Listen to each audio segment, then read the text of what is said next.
Sagarin na. Tila ito ang pahiwatig ng dalawang kongresista matapos nilang hamunin ang pambansang pulisya na puntiryahin ang ibang nakabinbin na high-profile cases. Ito raw ay bilang pagsamantala sa nabuong momentum kasunod ng mabilis na pagtugis sa mga sospek sa Anson K. kidnap slay case. Magbabalita si Milky Regunan.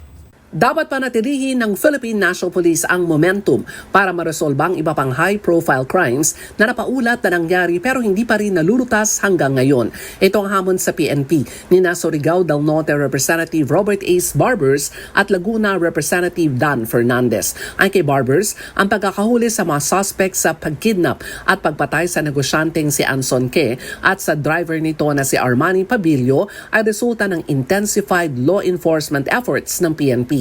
Sabi ni Barbers, chairman ng House Committee on Dangerous Drugs, dapat ituloy ang momentum at paigtingin ang pagtugi sa iba pang kaso ng kidnapping na napaulat pero hindi pa rin nare-resolba. Sa panig ni Fernandez, ang inisyal na pagresolba ng PNP sa kidnap slay case ay patunay na pwedeng gampanan ng kapulisan ng intensified police and intelligence gathering nang walang namatay sa police operation. Kapwa nangako sina Barbers at Fernandez na patuloy na isusulong sa Kamara ang law enforcement at institutional reforms para maitaas ang antas ng public safety. Para sa MBC TV Network News, ako si Milky Regunan, una sa Pilipinas, una sa Pilipino.